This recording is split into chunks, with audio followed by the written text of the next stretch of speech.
Welcome to the fourth episode of Eastern 2016 Recaps from Reality TV Warriors. My name is Michael Armstrong, and joining me as always is the Canadian who he'd like, but can't help feel that he's screwing us, Logan Saunders. Good afternoon. And the guy who has been known to frisk anyone who'll give him 2 minutes, David Bindley. Yes, I will. Good morning. Good morning. I had forgotten how good this episode is. Yeah. This was a delight of an episode. Yeah. Like, I always thought this was the weak episode after the first two, but this one is really, really good. Yeah, this one is just full of character moments and people being idiots, which we can talk about. Yeah. Cecile as Penny Macer? Cecile? I think you'll find that Cecile, queen of piss-coloured shoes, and by her own admission, is terrible with money. How did she get a majority vote? Because everyone hates Tim and Ellie more. I guess Cecile should have talked into a fork more often. I just love this entire episode, I'll be honest. It's so much fun. I was watching it this morning just laughing my head off at some bits of it. I'll be honest, mainly Tim giving one of the divers a black eye. That really made me laugh. Yeah. By reflex. I know it's an occupational hazard, but it still very much made me laugh that they didn't even think, oh, maybe someone's going to hit him in the face with the paddle. You just killed producer Rick. And after nearly a year of trying to find it, that is a paddling. Try to tip my boat? You better believe that's a paddling. So previously, the final 9 was split up all over Santo Domingo and had to come together to earn thirds of notes. The mystery of the monetary pattern was basically solved already before Rop stumbled at the laser game. Before the execution, someone paid 2/3 of the pot to have power over the test, before my first suspicion of Remy went home. So they are now in Samana. Art says that the shock of the test and execution still reverberates around the group. As well as losing Remy, they lost a lot of money. 2,340 euros is ridiculous to the group, apart from one of them. Apart from one of them, would that be the cast of Mexico this past season? No, that's just Cecile, because she goes, 2,340 is nothing. I spent that in a day. My fur coats are worth more than that. Well, that's a down payment on lunch. The openness in the group is gone, and no one is sharing anything anymore. But maybe it'll change when they leave Santo Domingo behind for the idyllic paradise of Samana. And the episode title is Less Than You Think. Everyone narrates their departure on day 7, and when they get to Samana, Taka comes out of the water pretending that he's on Baywatch. I wrote the exact same note. Taka playing with a soccer ball and posing for Baywatch while running. I just wrote that, like, all of the "Isn't this gorgeous" confessionals were kind of ruined by Taka running around with his very, very, very white chest on display. He plays hockey for a living. He doesn't see sunshine. Or played Field hockey, hockey. I should say. I think he's retired at this point. Field hockey, not ice hockey. Yeah, but still. Both indoors. Yeah, you don't have to play field hockey outside. I know it is field hockey, but you can play it indoors. And by the look of things, he very much does. Klaas decides he wants to relinquish the treasurer role. He wants to see how someone else guards the money. He decides to test the group, and as expected, Tim and Ellie volunteer very quickly. Cecile just decides to fuck with them and go for it as well, and she wins with a majority vote. God, Rob doing his bad impersonation of Ellie. Rob's impersonation of Ellie was actually very good, I thought. We've certainly had worse impressions on the podcast this year. Yeah, we haven't had a spot-on impression since Cena and Chan. What about actually Drunk Your Own was pretty good. I don't want to toot my own horn, but Drunk Your Own was pretty good. I wonder if Rob can bleat. Well, how old is he at this point? Because I know Taka's 44. I only know this because I was looking at Taka's height, because there is a brilliant sight gag where he looks like he's about 3 foot tall.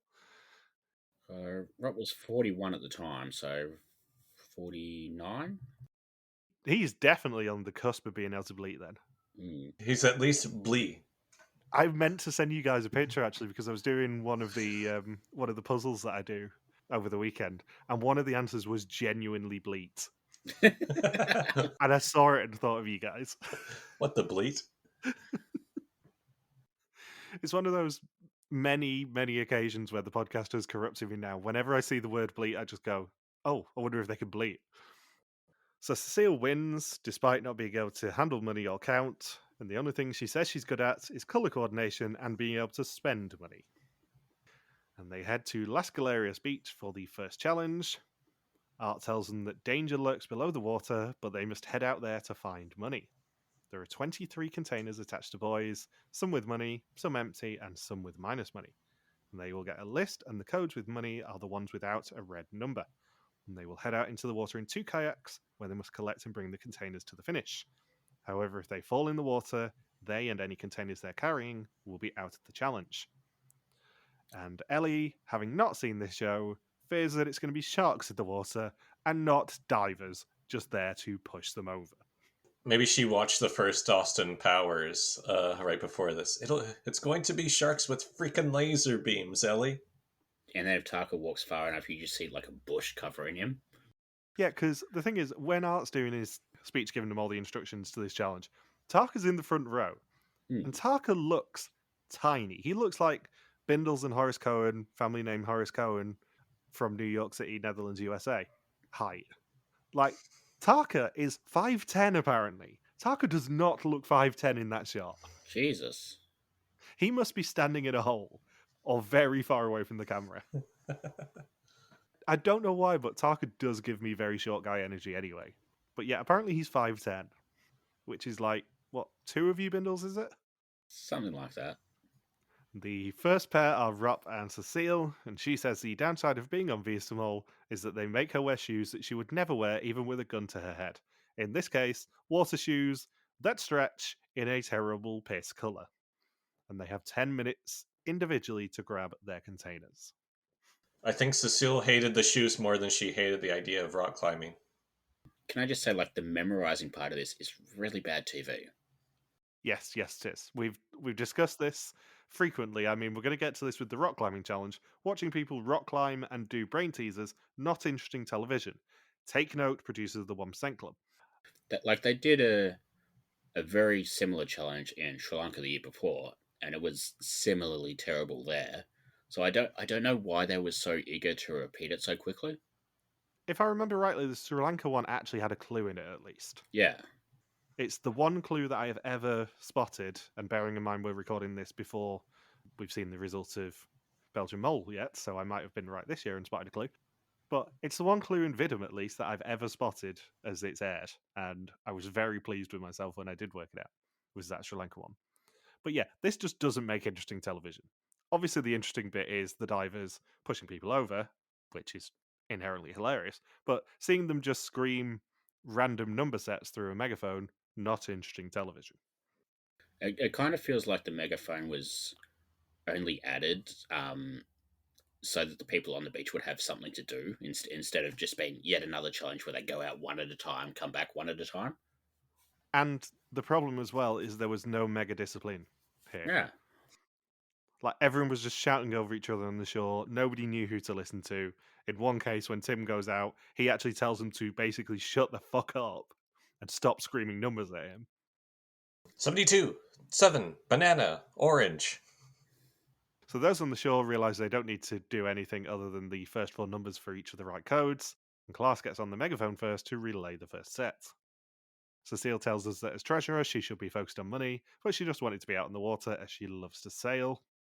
Rob grabs some containers before being destroyed by a wave, and he returns with 3 minutes left on the clock. Now, obviously, the fun bit, Cecile being chased to the Jaws theme. Because these editors know exactly what they're doing. Yeah. She's going to need a bigger kayak. As much as obviously we're going to criticise this challenge for being very boring in the shouting numbers bit, this is quite Belgian the way that they actually scored this scene, because there's a few bits of the Jaws soundtrack that they use when the divers are approaching. Yeah, we even see the hand reach out to tip the boat over. It's just funny just watching the disembodied hands just come up from the water, like it's like they're on Wipeout. Yeah. And she is indeed capsized by a diver, and her 3 containers are out of the game. And luckily, she makes it to the shore alive. They were really trying to build up. Well, Cecile isn't coming back, like she was actually murdered by this diver. Yeah.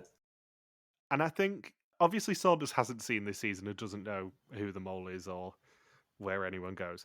I think after this episode, you've got to be in love with Cecile Nerix at this point, I think. She's a star. I think she was a star the second she ran out in that laser game and succeeded while many other athletic people failed at the laser game. Yeah. I know we've talked before about Ellie Loost having no place on Vidum generally and being a very unique archetype, but I think Cecile is as well. Yeah. You never get anyone like Cecile before or after this. I don't know. I think she's sort of like the proto Olche Goulson.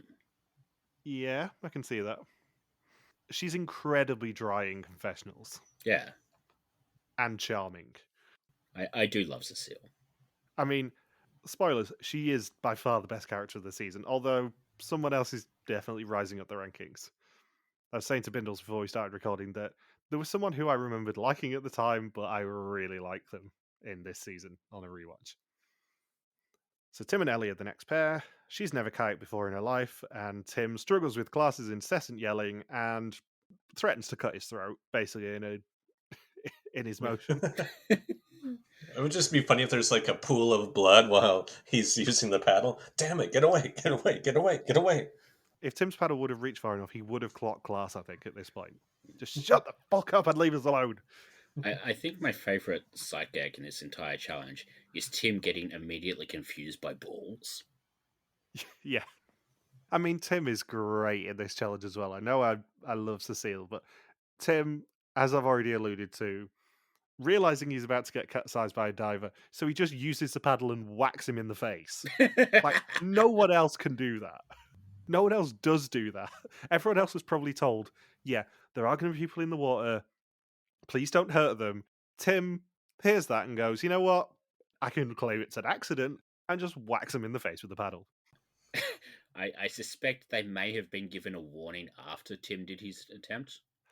Yes, I think so. Because Rob got through safely. Cecile was nowhere close. And then it was Tim. So I think everyone else just got told, hey, just, be careful because we didn't think this challenge through properly. Yeah, this is definitely a production didn't think that this would be nearly as violent as it is challenge, I think. Yeah, I'm sure after Tim nearly murdered the diver, they had to say, well, we didn't think we'd have to make this an official rule, but if anybody else beats the absolute crap out of one of our producers in the water, we're going to take 500 euros from the pot. Yeah. You were not in the kayak zone when you made contact. If you cast your mind back to episode 1 when we were talking about Tim's background, this is a guy who, being a bit of a troll and an investigative journalist, went into somewhere and got his nose broken. Do you really think he's going to have any boundaries when it comes to hitting people in the face with the paddle? They knew what they were doing when they cast him, I would say. I don't know if they thought he would have any boundaries, but I think they thought he would have a safe word at least. The safe word is ananas. It's both the greatest shame to befall any Italian pizza and Tim's safe word. And is also somehow tied to Amazing Race 30. That was a safe word there too. Oh yeah, I forgot about that. It was. What a bizarre connection. Yeah, we don't acknowledge Amazing Race on this podcast anymore. I do wonder if people are missing our Amazing Race coverage when everyone's just a bit too nice to the teams now.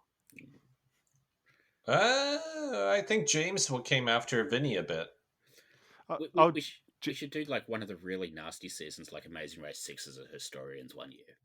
Oh God, can you imagine? And just like completely ignore the existence of Jonathan and just cover all of the other teams. Yeah. We would never do that on an Amazing Race podcast. Yeah, James Wallington's kind of taken over our banner of being a bit snarky towards the teams. I've noticed he gets downvoted a lot on the Amazing Race subreddit. So do Lewis and Michelle. Whenever they post their podcast, they always get downvoted too. Yeah, James comments, so James wades into discussion and gets himself downvotes. And then, because Lewis and Michelle now have a regular segment on their podcast called Reddit Reality, where they just poach a couple comments from Reddit and just make fun of the comment. Oh, good. I like Lewis and Michelle. Yeah, well, I think Mike is the one who pulls out looks up the comments and screenshots it, and they look at it. Some guy called Mike, I think you find. Some guy called Mike. He has ditched that nickname. It took him, I think, after 2 years, realized, yeah, that joke has run its course.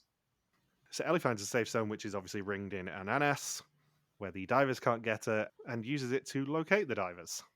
I mean, she still doesn't see the one that is coming for Tim, who then gets a black eye, but, she can still look for them. I kind of wonder how deep the water is because, from overhead, when we see the overhead shots, it doesn't look that hard to see the divers. I don't think it was that deep. I mean, the divers were in full scuba gear, Yeah. so it must have been fairly deep for that, because you don't tend to use scuba gear unless it's below a certain depth, really, because there's no point. But yeah, it didn't look... It might have been a bit warped by the fact that the water's very clear. Yeah. It could have been deeper than it looks. Because when Cecile gets dunked, she goes below the water. Yeah. So, yeah, it's probably a few meters deep at least. So Klaas and Annemieke are the third pair. He heads to the back as no one's headed there yet, and he grabs 2 containers, but then gets overconfident and tries to get more, and then gets capsized by a diver. And Annemieke loses her paddle while getting a ball and cuts her losses and returns, and she spots that all the containers have been claimed in one area, both the good and the bad ones. And then the final pair is Tarka and Maya Line. She spots Bubbles at the first boy, so keeps going. No, it's on the megaphone. Yeah, because that's the thing. They trust Tarka at this point. They know that he's not going to mess them about necessarily. But they're not even going to help and say, pick these numbers? I don't think anyone used it for Klaas and Annemieke either. Well, yeah, because everyone was just deafened by Klaas shouting at them. Yeah. And Tarka says he has enough time to check all the groups to see if there's anything that they need. And in a beautiful bit of editing, we see from above as Tarka is approached by a diver and absolutely dunked. That is a laser-guided missile of a shot from the diver in terms of getting him out of that kayak. It was wonderful. That was personal. Something happened between those two. Yeah.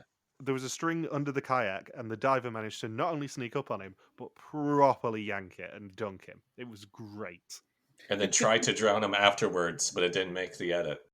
And as we've already established, Tarka is allegedly much taller than he appears, so he was probably struggling to reach the bottom of that lagoon.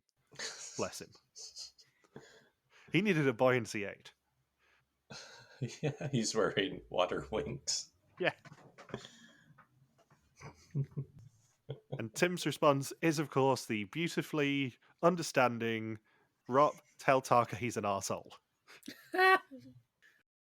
Marjolein returns with her one, though, and Art returns to confirm 6 containers were returned, and they get a total of €1,300 in positive money and €300 in minus money, for a total of 1,000 of, I'm guessing, 2,000 for the challenge. Yeah. It feels like they did pretty good considering how low the pot is at this point, but without knowing how much was available overall in this challenge, it's kind of tough to know how badly this was fucked up overall.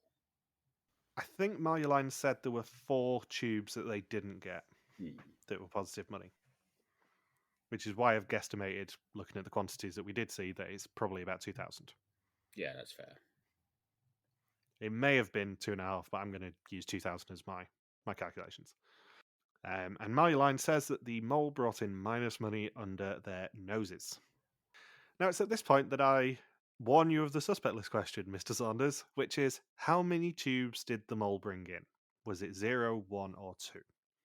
Who brought in 2 tubes? Well, I have the list for the end of the episode, but I'll scroll down. So the 0 tubes were Cecile, Tim, Klaas, and Tarka. 1 was Annemieke and Marjolein, and 2 was Rob and Ellie. You don't have to give me the answer yet, but it's 0 tubes. I'm giving you the answer now. 0. Okay. You go straight for the answer. I'll ask you again at the end of the episode because, I don't acknowledge any answers before them. Okay. Except to say interesting. Except to say interesting, yeah, correct. As Fuzzy has found out. So it's now day 8, and the B-roll has not changed since day 7. They're having breakfast and writing down what everyone else is eating. And Art rings the phone, which apparently they were given and we weren't told about. Yeah, I wonder if that production said, you know what? Watching them write down what each other eats, not the most interesting footage. Let's just give them a phone. And he tells them that the next assignment is all about working together well and strategic insights, and they must form pairs before he sees them next. And Marjolein quips that it will take them all day, and what are they doing tomorrow? Marjolein doesn't get that many good lines up to this point in the season, I would say. Yeah. This is a good one. Yeah. I kind of forgot how much I enjoyed Mayoline. Yeah, definitely. And class takes a step back again to see who works with who. Annemieke wants to work with Taka, and he then gets a really sarky line of saying, I'd rather not. And they do end up pairing up, as do Tim and Rob, to split up Annemieke and Rob's bond.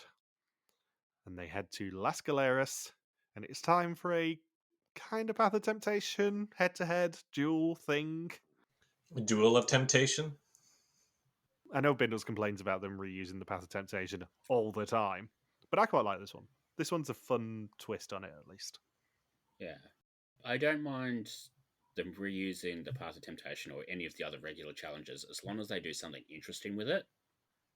Yeah. And I think more than any of the other challenges, Path of Temptation sort of feels like they sort of don't really come up with anything interesting. Like they'll do something like, oh, if you make it to the end, it's a non-elimination like they did in China, or one of them is a double elimination like they did in Colombia, but they don't really do anything to like change the structure and make it inventive. And I think this is one of the few times where they do it, which is good, especially for a season like this that, the challenges up to now have not been great. No. It does delight me that everyone ran into the mine, all 8 of them, looked at the black exemption and went, nah, can't be arsed with that. Yeah.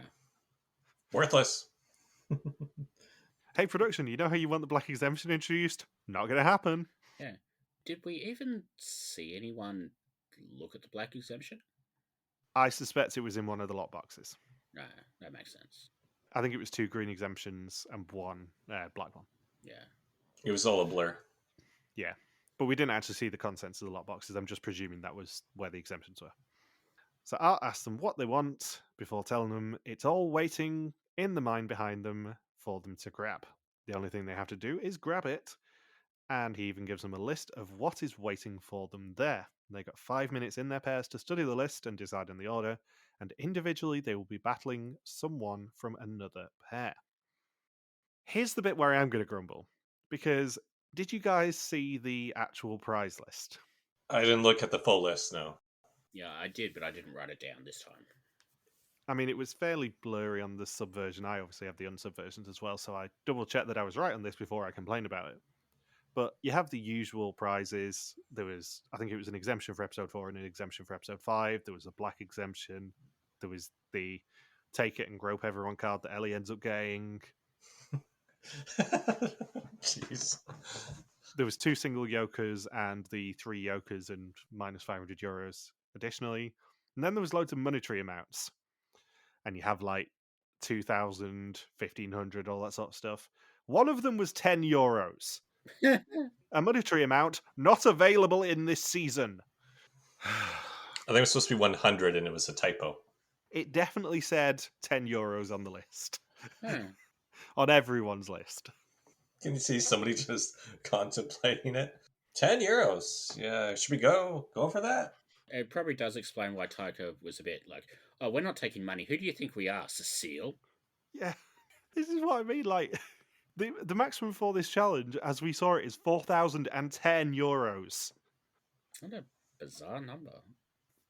Yeah. Can we just say that they meant to put an extra 0 and that it was supposed to be €4,100?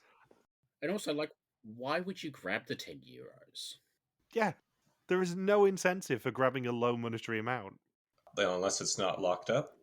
Well, none of the monetary amounts were. I think the only locked up things were the exemptions. But I think it was maybe 6 monetary amounts in total, plus the dictionary. So maybe it was probably 7 monetary amounts in total, and then the dictionary. So if everyone had played ball, they would have managed to get all €4,010. But yeah, €10 was on the list. Weird. What the hell, guys? God, Annemieke narrating this episode is boring. Yes. Yeah, on the flip side of me saying, oh, I'd forgotten how much I enjoy certain people, Annemieke is just as boring as I remember her being. I kind of forgot, like, the first 3 weeks, I forgot that they kind of purpled her in the edit a little bit. And this week, when they give her a lot of airtime, I'm like, oh, that's why they purpled her. Yeah, I mean, they couldn't get away with purpling her this week, I don't think. No. With the whole mystery of who took 3 yokers. But the problem is, Tarka's so dumb he doesn't even think, oh, maybe she's lying about only having one Yoko. Doesn't even cross his mind. He's like, wait a second. Wait. But Annemieke said this. Clay said this. That means... Wait, what does that... I know Tarka spent his sporting career getting hit in the face by hockey sticks, but still. Maybe he was the one in the water. He was the diver in the water that got hit in the head with the paddle. Yeah, maybe. That's what we didn't see. It was actually a Tarka sabotage. Takatage? Sabotage. That's better. Sabataka? Yeah. I knew there was one on the tip of our tongues. So Tarka immediately rules out getting any money, as they're all just thinking themselves. And Rop suspects Tim more for his character than his actions, which is such a bitchy comment. I mean, Tim, you've not really done anything suspicious, but God, you just want to make yourself suspicious. Yeah. And Ellie and Klaas agree to share the Yokas. He likes working with her as he trusts her and can't imagine a policewoman lying to the group. And Marjolein and Cecile also really don't want to go for cash. The group feeling is disappearing already. They would do well in the modern day season. I did like Marjolein brushing over the valuable dictionary, thinking she won't need it because she could cope with her bad Italian/Spanish. Yeah. And I mean, let's put a pin in that and come back to it. Yeah, I was going to say, the irony is, that may come back.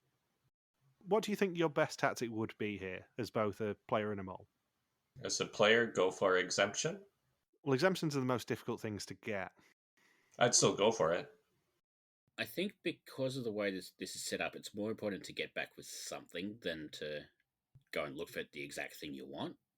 Because it doesn't matter, what item you grab. If you don't get back in time, you don't get it. So I think you go find something, maybe not perfect, but better than nothing. Like the one joker or the information about the test. I think you go for something if you can't find the thing you want straight away, or you find it and it's in a lockbox or whatever. You just grab that thing and then come back, and then at least you've got it and nobody else does. I think the most valuable thing here, ironically, is the Kinesis Mac power. Because if you see that and you grab that, it doesn't matter what else you see or grab. Yeah. That is the most valuable thing in there, because either you look like a hero and you grab money and take credit for it, or you grab something significantly more valuable that someone else is hiding from you. And what I would do is I would grab a lighter first and then burn the Get Groped by Ellie Loost card. That's the thing. Isn't that known as knowledge is power in Survivor? It's literally stolen from this show. It's Kinesis Macked. Now remember, if you don't get back to Tribal Council within 2 minutes, Jeff Probst takes your idol. Yeah, pretty much. That's how it is now, I think. Or you have to play, and if you don't, you have to play your shot in the dark, and you lose your vote for the next 3 Tribal Councils. Any brief thoughts on Survivor 50 being confirmed as returning players like we didn't already know? That means every social media platform will be unbearable for the next year and a half with endless speculation. When Amazing Race is already bad enough with that as it is, and where just with American television, they think, oh, well, who would you bring back for a returning player season? Like in the Amazing Race Hub Discord, that's all they talk about is, oh, I bring this team back and that team back. I do not care. Can we talk about anything else, please? Yeah, like I think it would be more interesting to have returning players if any of the seasons lately had any personality of their own. Like you could, tell them apart or anything like that. Because they're so similar without any real themes or gimmicks or whatever, I'm kind of like, I don't care that these people are coming back. Yeah, for me, it's more going to be really irritating for the next 18 months of endless speculation about who's going to get cast and what pre-game alliances are going to ruin it and things. That's the great thing with like Belgian Mole or Dutch Mole is that you don't see, oh, who would you bring back for an all-star season? Yeah, Rowan.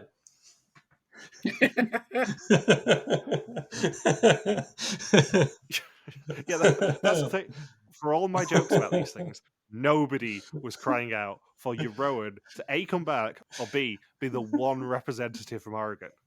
He is the 10th most likely person from Oregon if you look at that cast to come back. And yes, I'm aware of the rule of nobody who made the final coming back as well. He's still 10th. Sean Mark. Wait, or is it Sean Luke? I don't know. I want him to come back. They would still bring back Thomas, Sanna, and Joachim more than they should have brought back Huron. They would have brought back that model in the basement before they brought back Huron, if they had the option. Who Art awkwardly flirted with. No, I mean one of the wooden ones. Point still stands. They could do all first boots, bring back Vincent. Why don't they do that? Oh God, can you imagine if American fans discovered the show? Jesus. What about the public gets to vote who plays? That'd be a great idea. The public should get a say in who wins the season. They should get to award 10 extra questions to the person they like the most. The public would look at this season and vote for Annemieke. Was she from Newfoundland? She is the most goofy Newfie of this cast.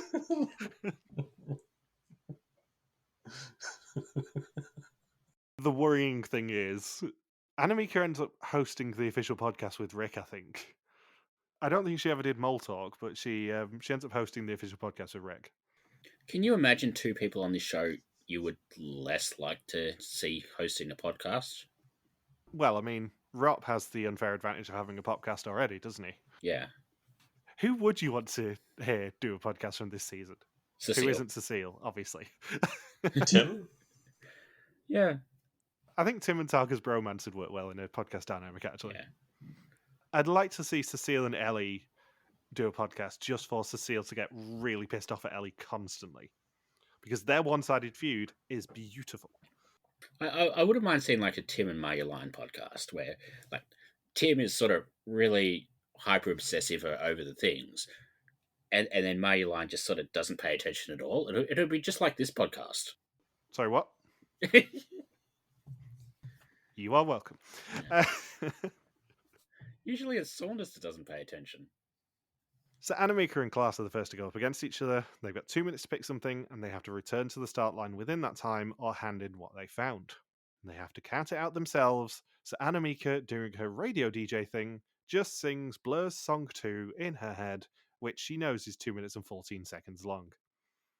As much as I'm going to rag on Annemieke for the rest of this episode, not a bad tactic at all. No. The funnier thing is obviously the editors then put it in the background. I've been campaigning for my local trivia competition where in the music rounds to have song number 2 be song number 2 by Blur. On this podcast, we only acknowledge question number 9, on which note, happy Groundhog Day, Daniel Peake. Oh yeah, happy Groundhog Day. Damn. Yeah, Again. we forgot to do it last week. It was heavily implied, regardless. Yeah. Annemieke then goes for the grand prize, or what she calls the grand prize, which is 3 jokers and minus 500 euros for the pot, and Klaas goes for a joker. They return to their partners, and Annemieke claims that she picks just 1 joker to Tarka. Tarka is basically her useful idiot here, because I don't think she'd have got away with this bullshit with anyone else in the cast. Maybe Marjolaine. Yeah.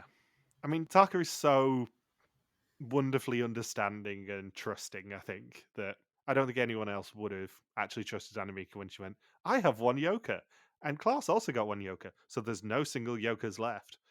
And then when he bumbles into the field and sees a joker left, he goes, oh, there is still a joker left. How is that possible? Either Annemieke or Klaas have lied to me, but I've spoken to Annemieke, so she can't lie to me.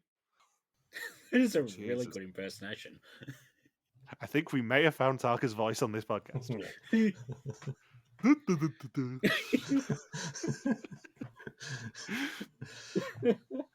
Tarka, if somehow you end up listening to this, I love you really, but God, you're an idiot in this season. Yeah. I didn't know he sounded like Aaron and Jocelyn. Who? Snap, snap, slay? Are they the ones who ran to Russia? No, that's Jessica and Brittany. Oh, they're the ones who'd rather waterboard themselves and listen to this podcast again, aren't they? I forgot about that. Yep. And just out of interest, are Aaron and Jocelyn still doing their social media stuff, or have we outlived them still? I think we all know the answer to that question. So Tim and Cecile are the next to enter the field. She grabs a code and tries it on all the chests, and Tim grabs a dictionary but then swaps it out for a card with tips for the next test. Cecile is left in the mine, having run out of time. And then we get another wonderful confessional from Tim when he says to Rop that he's basically not giving him any information unless he gets something to exchange for it. And he says in confessional that they're friends, but not in this game. I wonder how long it would have taken them to find the money in the dictionary, like if Art didn't tell them at the end.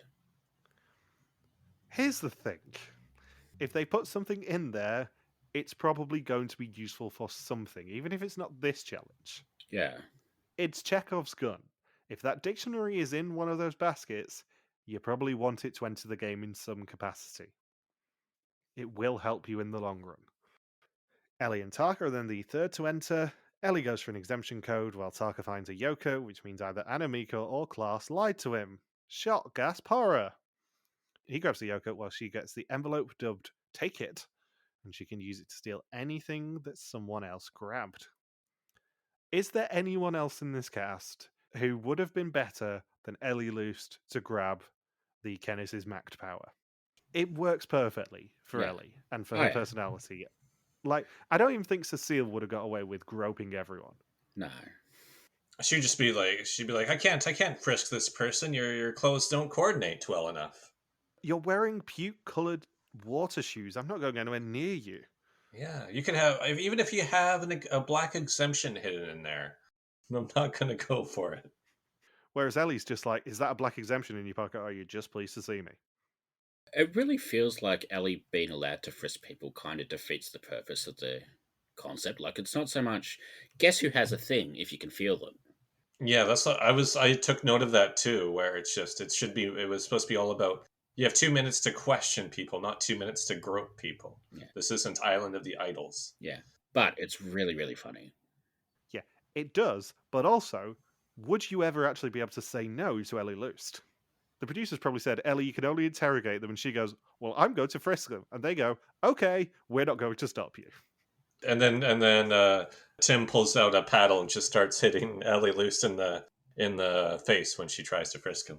That's a paddling. Yeah, I think the producers were probably as intimidated by Ellie Loost as I would be if I met Ellie Loost.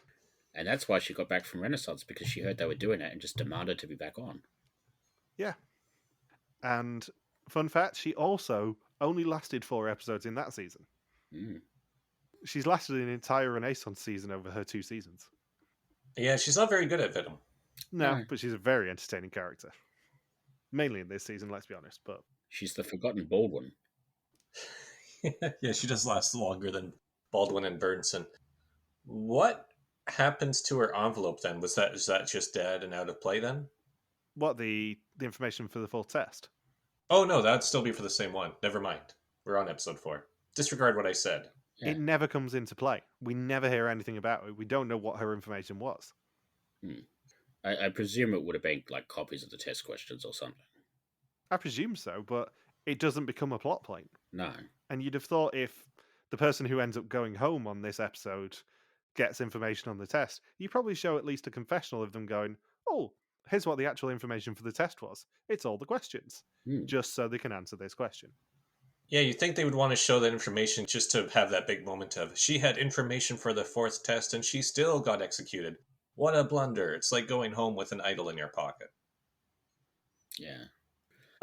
Maybe the info, or she didn't get to open it till after the execution, where Art says, okay, Ellie, open up the envelope, and she opens up the envelope for the information on the test, and it just says 2 words, you gone. I do wonder if maybe part of it is they didn't want to have that storyline 2 weeks in a row, because the same basic thing happened with Remy not bidding on the test power last week. Yeah, etc. It's still a loose end. I mean, this season, as we've already discussed in this episode, is not great at tying up its loose ends. No. It's not Pandora's Box's consequence level, but still. Yeah. It's not brilliant at actually answering the questions that we would have had. So Marjolein and Rupp are the last to enter. He goes in counting his time, but then sees the numerical codes and it immediately distracts him. He also keeps slipping, which is hilarious, and they don't draw attention to it. And she grabs the 500 euros for the pot while he runs out of time. Art then reunites them all and reveals that Ellie took the Take It card. She can question them all for 2 minutes before making a decision, And Annemieke says she's terrified of Ellie's probing eyes and is called out for having a yoke in her back pocket. Ellie then just decides to go rogue and frisk everyone, including Tim's back pocket, and she takes his information for the full test from his back pocket. And only he and Ellie know what she's got. He also confirms that they found plus €500 and minus €500, and the dictionary, if they'd taken it, would have contained €2,000 hidden in the pages. Annemieke in confessional says, however, she doesn't feel bad at all because she's got 3 yokers and suck it, everyone.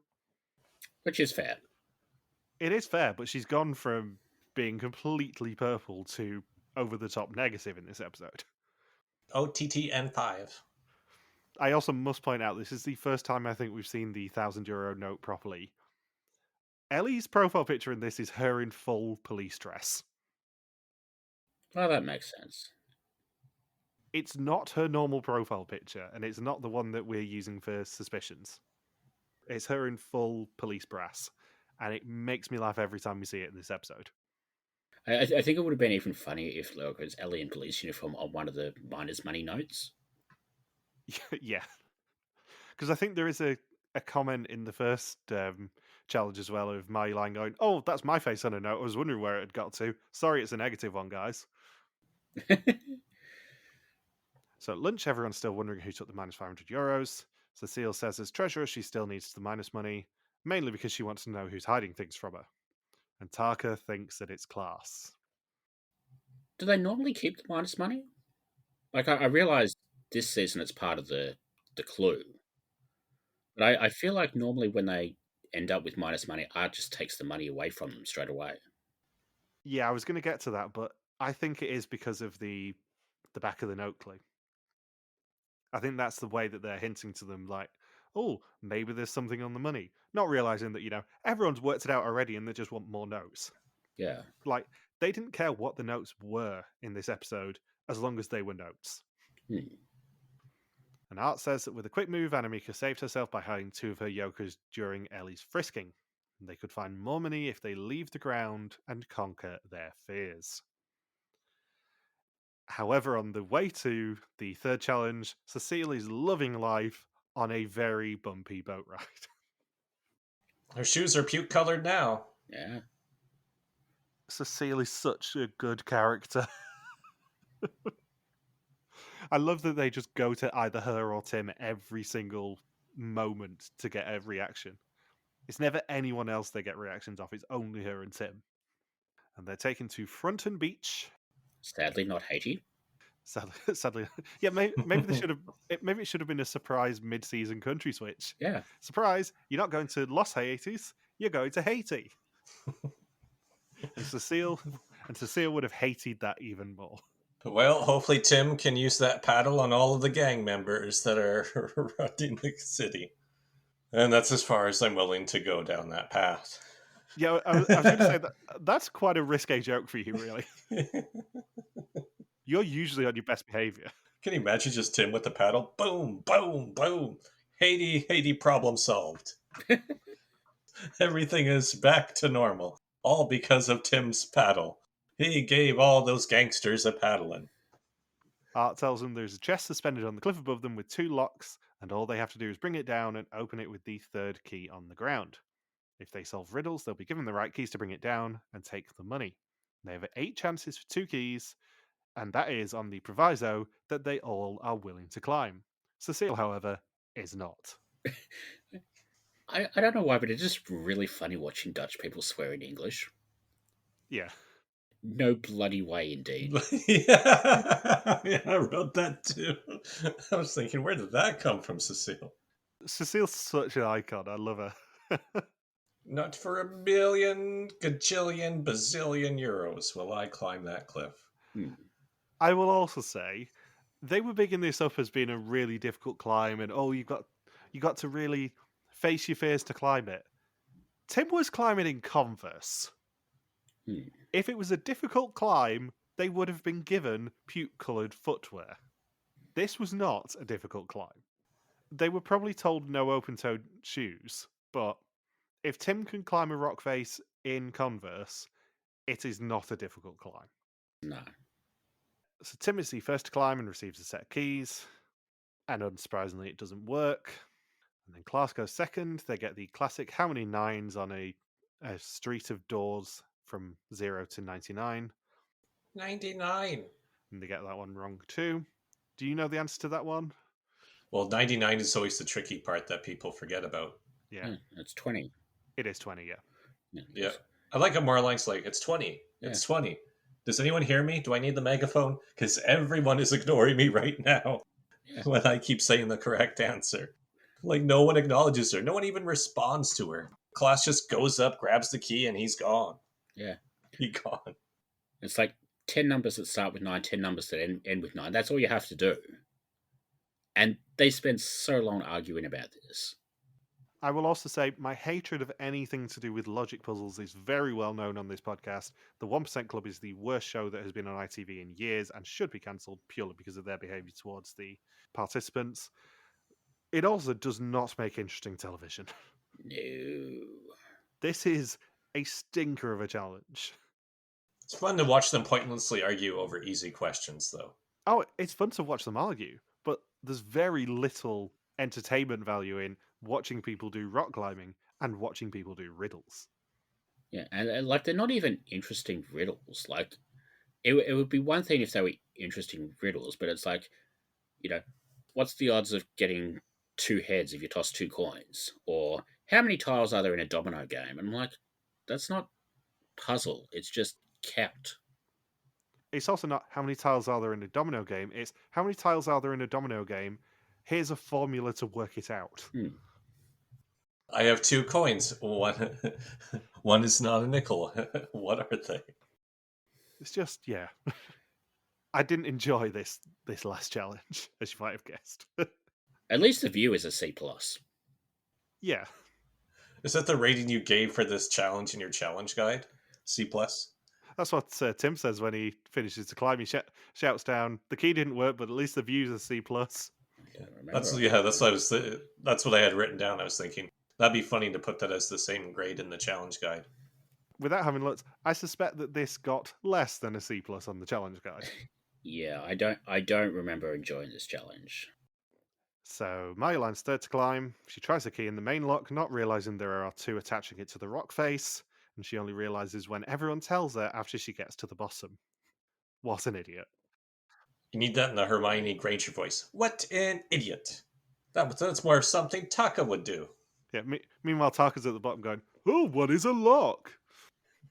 I don't know. I sort of hope Taka hears these podcasts. I love you, really, Taka. I'm just taking the piss out of you. You're far more successful than I'll ever be. Taka is the fourth to climb, and he finally unlocks one of the locks. Not that he had to answer the question. Annemieke is fifth up, but she bails during the climb, and she says she has enough to live for, and Rop doesn't buy her acting. And then Ellie is sixth and learns from everyone else's mistakes. She successfully unlocks the chest, and Rop asks us what someone would do without Ellie loosed. And we're about to find out.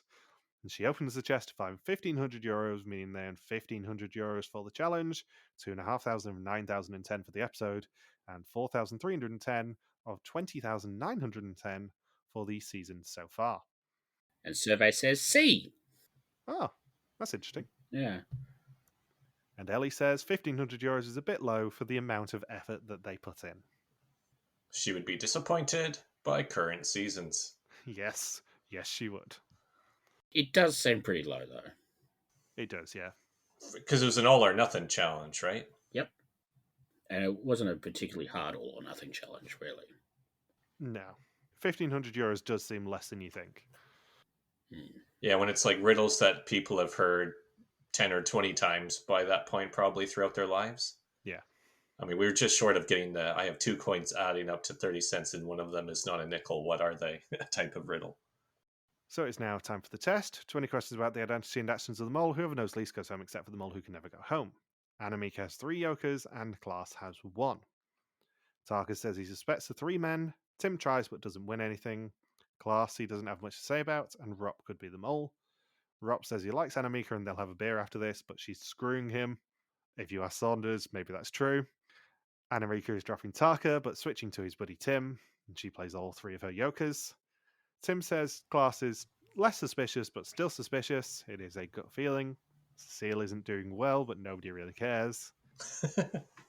Cecile sticks with Ellie even though she won today for the team, but what could she do if the team gave her the right key? Ellie thinks that the mole should be sensitive, observant, and pay attention. Annemieke is sweet but not sensitive, so she's dropped down the list. Marjolein says Ellie's hard to read. In the police you have undercover agents too. And Tim is high on Class's list. He seems fairly fanatic, but never brings in money, and he plays his yoker. Art says they're in Gueva San Gabriel for the execution, a cave where the mole will feel at ease. Even if they see a red screen, they still got to see one of the best sights in the Dominican Republic. In the past few days, they've faced the waves and heights and run through a hot mine, all to get the pot back to where it was before the last test and execution. Minus €500 was also handed in during the test, meaning Cecile needs to recalculate. Ropp is the only person to see a green screen before Ellie Loost is sent home third. And she is shocked. She gone. She gone indeed. For the first time. And another, you could say goodbye. Yeah, I was about to say the third one in a row where it's just this really long, awkward pause where Ellie is just rubbing her face for about 2 minutes, and then Art is just staring at her, just waiting, saying, do you guys not pay attention to the other two executions? Like this, I'm not supposed to be doing this every time. You can say goodbye now. But now that I've done this so many times, everyone's going to be waiting for me to say goodbye. I know this cast is full of recruits, but like the whole point is you get a red screen and then you fuck off my screen. Get moving. Were you not briefed on the procedure, Ellie? I thought you worked for the police. I think Ellie is the first person this season who really deserves a eulogy as well. Yeah. I think she served her purpose. I think she probably would have got a lot more irritating if she'd lasted too much longer. But God, was she fun for people to bounce off in these first 4 episodes. Like, I feel like if Remy had lasted longer, he probably would have come out of his shell a little bit more and been more entertaining. But Ellie was like that from the start. And that's the sort of thing you need on a show like this. Ellie is absolutely a punching bag in this season, but she has a very good sense of humor about it. She knows how po-faced, serious, militant she is in a lot of these things. And it's all the better for it. The fact she has a sense of humor about it is even better, as we see in this episode. It's funny that, because I was only introduced to her through the Renaissance season, and just how all of the cast was gravitating towards her and waiting for her to utter her catchphrases. So it's funny going through these episodes now and thinking, I did not expect Ellie Luce to be that big with the public to carry over into Renaissance, where she was, probably the second biggest get of the season for Renaissance, the second biggest after Nikki. Yeah, in this cast, I can definitely see the argument for bringing Ellie back. Absolutely. Yeah. This cast, it was either Ellie or Cecile. Maybe Tim. Like, if you're going to bring someone back from Dominican Republic, Ellie has got to be high up that list, I think. Because she is such a instrumental figure in the first bit of this season. She brings everyone else out of their shell because they all just get to take the piss out of her. As soon as they were talking into forks, everyone else had more than enough ammunition to just keep ragging on Ellie Luce for the next several episodes. And it's worth also pointing out that Ellie is a very big success in her own right. She definitely used to, at least. I think she still might host the after shows and live finale for Dutch Hunted. PT Ann does the voiceovers, and Ellie's definitely done live reunions from Vondel CS for Hunted. Because she actually did the live reveal for probably the most infamous Hunted escape ever, which was one of the Dutch ones. Interesting. But yeah, Ellie is, even though she's retired from the police by the point of this season, she's still very much a TV presenter in her own right and stuff now. Good for her. Yeah. And obviously, she isn't the best character of the season, but she informs a lot of the people coming out of their shell at the start of this season, I would say. This season would be infinitely worse without Ellie Loost. Yeah, that's fair enough. So she's in disbelief. She tried her best and enjoyed herself immensely. She's full of gratitude, and she thought she was on the right track. She spread, but results don't lie. Next time, the group search for symbols on the water. Wise answers can be found on bikes. It is a total disaster, and they face the bridge to nowhere to exchange information. Now, the most important question of the episode. Who's fucking Saunders? Cecile and Tim. Interesting choice. I love how you were obviously waiting for me to ask the question as well.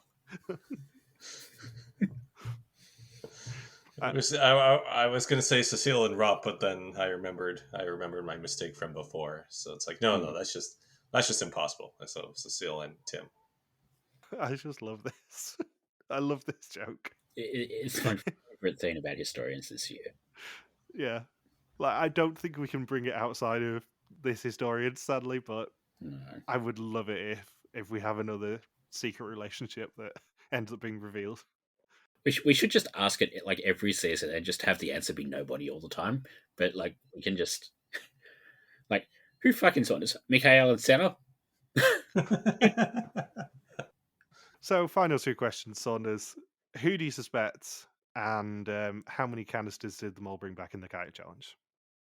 Well, zero canisters that the mole brought back. And my suspect list: Klaas, Annemieke, Rop, Tim, Marline, Cecile, and then Taka. And actually, who do you think's going home next week? I think we're saying goodbye to Taka. Interesting. Mm. Because, as Bindles and I have discussed before, I think there's an execution every episode now. I don't think we have any more non-elims. Nah. It's all red screens all the time now. Yay! Which is how seasons should be formatted. Yes. One major plus for Dominican Republic is they get the actual structure of the boot order absolutely perfect. If you're going to do a non-elim, do it early on, then have red screens every single week and make it actually tense. Yeah. And we have one more person to eulogize today. Larry from The Simpsons. Ah, yeah, I forgot about him. The irony in that I was discussing that news story with my parents just yesterday and I couldn't remember the guy's name. Oh, Larry the Barfly. 35 years. 35 years he was on The Simpsons. Anything else you guys want to say about this episode? Or about Ellie? Or Larry. Or Larry, yeah. You do realise that by the time this comes out, it's going to be super not topical, right? Everyone's going to be asking who the hell is Larry. Is that Ellie Loose's brother? Larry Loosed. At least the Survivor 50 stuff will still be vaguely relevant. So, thank you for listening to our Vias to Mole 2016 recap. We'll be back next week to continue the hunt for an old mole in the Dominican Republic. Don't forget you can contact us on Twitter, Facebook, YouTube, or Instagram, where we are RTV Warriors. Or you can email us and contact at rtvwarriors.com. Logan's on the artist follow me on his Twitter at Loxakoraki. Bindles is a Grumman Kappa, and I'm Richie Harmstone. You can also support us on Patreon at patreon.com/rtvwarriors. Thank you as always to Marika for the subtitles, and we will see you next week. Peace out and just chill till the next flavoring. Tim Hoffman, report to my office for a frisking and then a paddling.